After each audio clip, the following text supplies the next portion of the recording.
Hello बच्चों, तो मेरे ऐसा और कोचिंग क्लास में आप सभी बच्चों का स्वागत है। तो आज हम पढ़ेंगे हाइब्रिडाइजेशन मतलब कि संकरण। तो जो हमारे बीएससी फर्स्ट सेमेस्टर के यूनिट 1 का है, आइए देखते हैं संकरण। तो संकरण क्या है कि संकरण में क्या होता है कि किसी परमाणु लगभग समान ऊर्जा वाले तथा समान आकार वाले जो नए ऑर्बिटल बनते हैं उन्हीं को क्या कहते हैं, हम संकरण कहते हैं। देखिए क्या है, किसी परमाणु में लगभग समान ऊर्जा वाले कक्षक जब परस्पर मिलकर समान ऊर्जा आकार के नए कक्षक बनाते हैं तो उनको क्या कहते हैं, हम हाइब्रिडाइजेशन कहते हैं। ठीक है, और जो नए कक्षक बनते हैं उनको कहते हैं संकरित कक्षक कहते हैं।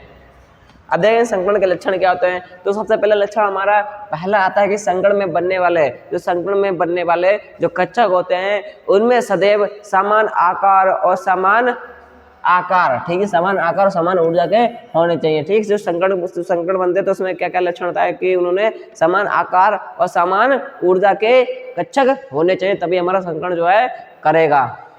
दूसरा क्या होगा कि संकरण में भाग लेने वाले कक्षकों की संख्या, कि जो संकरण होता है, संकरण में जो कक्षक क्या लेते हैं, भाग लेते हैं, तो जो भाग लेने वाली संख्या संकरण में बनने वाले कक्षकों की संख्या के बराबर होनी चाहिए। तीसरा क्या, संकर कक्षकों की स्थायी आबंध बनने में शुद्ध कक्षकों की तुलना में अधिक सक्षम होते हैं। अब देखेंगे हमारे कक्षक जो हमारे संकरण होते हैं, संकरण कितने प्रकार के होते हैं।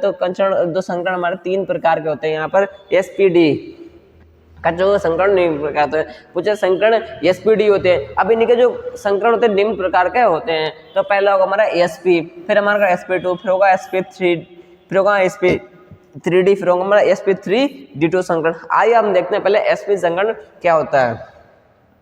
तो sp संकरण देखिए क्या होता है, जब एक s, ठीक है, जब हमारा क्या है एक s कक्षक तथा एक पी कक्षक, क्या कहा, जब एक एस कक्षक और दूसरा एक पी कक्षक परस्पर संकृत होकर समान ऊर्जा वाले 2 नए कक्षक बनाते हैं। ठीक है, जैसे एक एस ले लिया और एक पी ले लिया। अब 2 समान ऊर्जा वाले कक्षक क्या बनाते हैं, एक नया कक्षक बनाते हैं। समान ऊर्जा वाले जो कक्षक एक नया कक्षक बनाते हैं, तो इस प्रक्रम को संकरण कहते हैं। ठीक, कौन संकरण बनेगा, एसपी संकरण बनेगा, क्योंकि इसमें आधा एस संकरण होता है, आधा पी संकरण होता है। तो जब दोनों मिलते हैं तो हमारा क्या होता है, एक एसपी संकरण बनता है। ठीक है, अब जैसे एसपी संकरण बन गया, ठीक है, तो अब हम एक एग्जांपल ले ले BF2 कि हमारा VF2, ठीक है। तो इसका क्या करें, इलेक्ट्रॉनिक विन्यास दिखा दें। तो इसका इलेक्ट्रॉनिक विन्यास कितना होता है हमारा, पहले किसको ले लेंगे, बेरिलियम।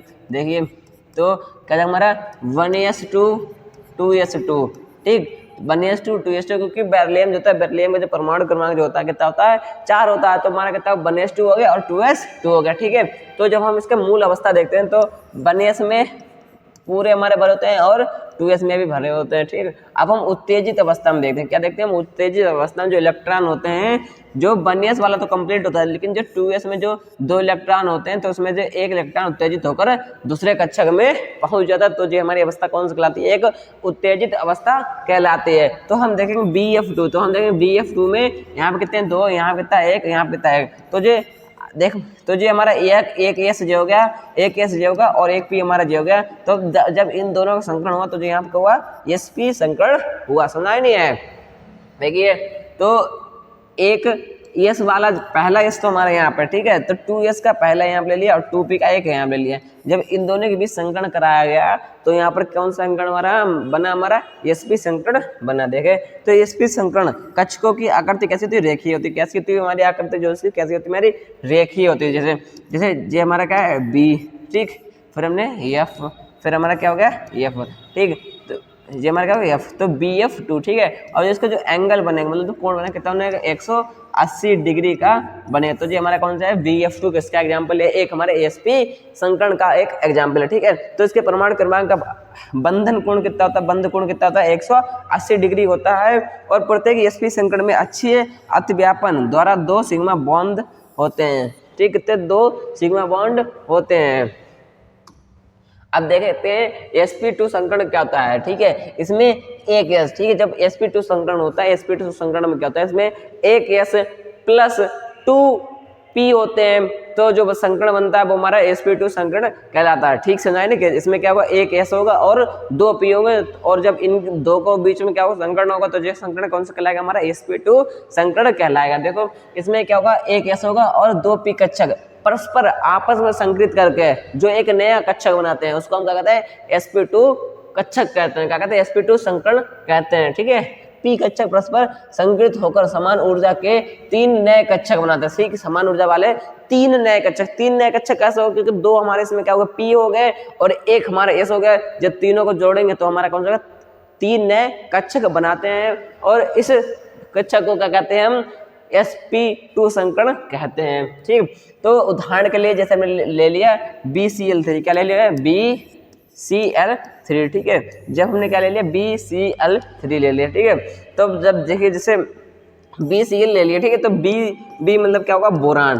क्या होगा हमारा, बोरान। अब बोरान का क्या होता है, हमारा 1s2 और 2s2 और क्या, तो हमारा 2p1। ठीक है, अब देखें तो इसमें 1s वाले में, ठीक है, तो 1s वाले में तो हमारे दोनों इलेक्ट्रॉन भरे हैं। ठीक है, और 2s वाले में दोनों भरे हैं। फिर देखेंगे 2p1, तो p में कितने डिब्बे होते हैं, हमारे 3 डिब्बे होते हैं, 1 2 3। ठीक है, p में कितना, 1। ठीक है, तो अब हमारी कौन सी अवस्था आ गई, उत्तेजित अवस्था। जो हमारी कौन सा ग्राउंड अवस्था, जो कौन सा ग्राउंड स्टेट। ठीक है, अब हमारी कौन सा आएगी, हमारी एक्साइटेड स्टेट कह लो या एक्साइटेड स्टेट। ठीक है, तो इसमें क्या होगा, 1s में पूरे डिब्बे फटेंगे। ठीक है, और जो हमारा 2s2, ठीक है, किसमें, जो हमारा 2s2। ठीक है, अब इसमें एक आएगा और इसमें एक, और इसका जो एक इसमें होगा एक्स्ट्रा, इसमें जो होगा इलेक्ट्रॉन होगा वो उठ के कहाँ चला जाएगा, इस वाले मतलब क्या, उत्तेजित होकर इस वाले कक्षक में चला है, तो यहाँ पर क्या है, भर जाएगा। ठीक, अब 1 2 3, अब यहाँ पर कितने इलेक्ट्रॉन हो गए, 3 इलेक्ट्रॉन हो गए, मतलब कि 1 s और 2 p, 1 s और 2 p, तो जो हमारा कौन सा हो गया, sp2 संकरण हो गया। कौन सा हो गया, sp2 संकरण हो गया। ठीक है, तो इसके संकरण के अन्य उदाहरण में जैसे VF3 भी है। ठीक है, और SO2 भी है, NO3 भी है। ठीक है, NO3 भी है। तो इसका संकरण देखिए 1s2 2s2 और 2p1 होता है। ठीक है, और जो इसका जो इसकी जो आकार देखें तो कैसा होता है, BCl3 त्रिकोणीय होता है। कैसा होता है इसका आकार, कैसा होता है, हमारा त्रिकोणीय आकार होता है। किसका, sp2 संकरण कैसा होता है, त्रिकोणीय समतलीय आकार होता है, और इनके परमाणु के बीच बंधन कोण कितना होता है, 120 कितना होता है, 120 जो होता है बंधन कोण कह लो, बंध कह लो। ठीक है, अब देखते हैं हमारा sp3 संकरण। तो sp3 संकरण क्या होता है हमारा, जब देखिए तो sp3 संकरण, इसमें 1 s तथा 3 p होंगे। ठीक है, इसमें 1 s तथा 3 p मिलकर हमारे नए संकरण का निर्माण करते हैं, मतलब कि नए संकरण बनाते हैं। मतलब क्या बनाते हैं, sp3 संकरण बनाते हैं। देखिए तो इसमें 1 s कक्षक, ठीक है, इसमें क्या होगा, 1 s कक्षक तथा 3 p कक्षक।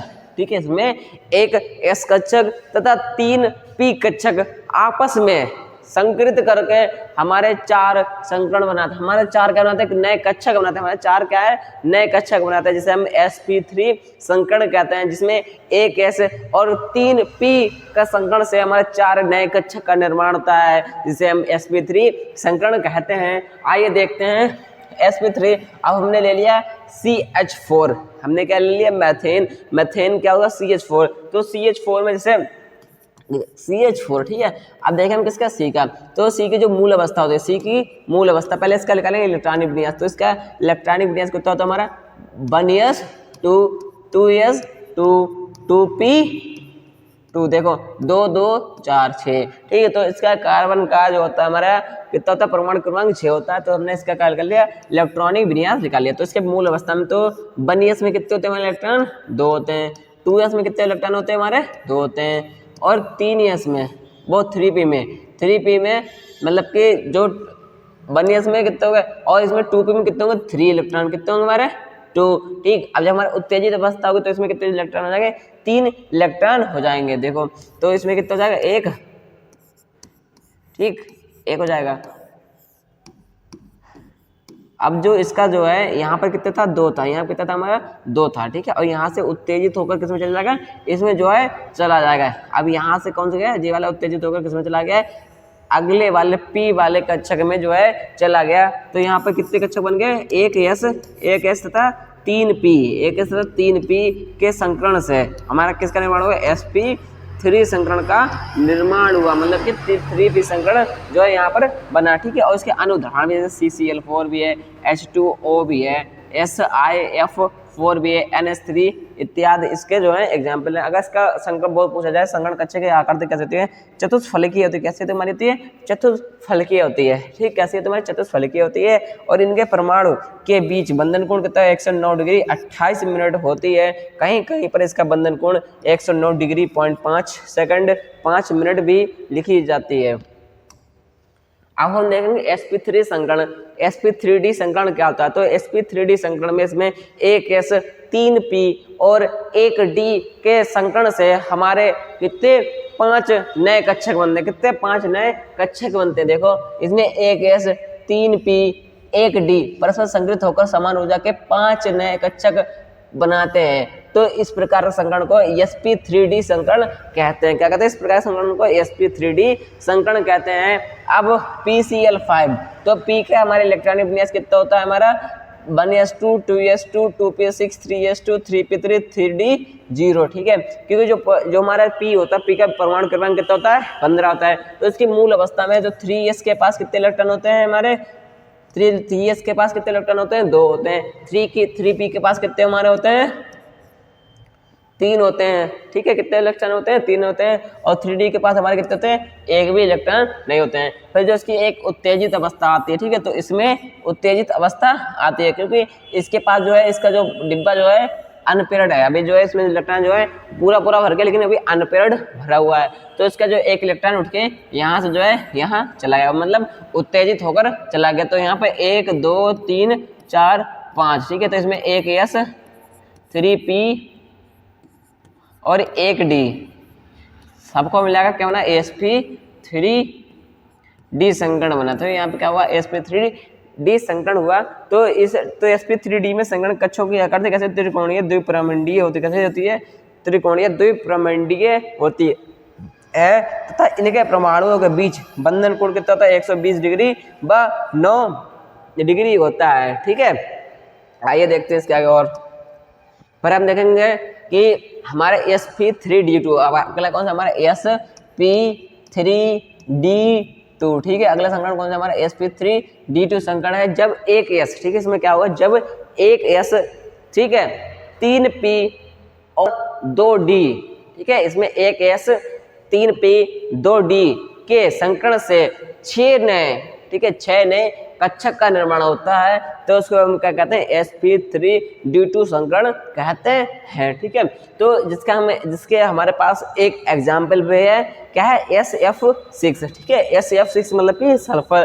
तो S हमने ले लिया है, क्या है SF6, तो हमने कह लिया S क्या होता है सल्फर, ठीक है। अब सल्फर का अगर इलेक्ट्रॉनिक विन्यास देखें कितना होता है हमारा होता है 1s2 2s2 2p6 3s2 3p4 3d10 जे का हमारा सल्फर का, ठीक है। तो सल्फर की जो हमारी मूल अवस्था होती है, ठीक, कौन सी, जो सल्फर की हमारी जो मूल अवस्था होती है कौन सी होती है, एक 3s की होती है, ठीक, मूल अवस्था 3s होती है, 3p होती है और 3d में जो होते हैं एक भी इलेक्ट्रॉन नहीं होते। तो 3s में जो है कंप्लीट भरा हुआ डिब्बा है, ठीक है। लेकिन 3p में कंप्लीट भरा नहीं है, अनपेयर्ड है अभी।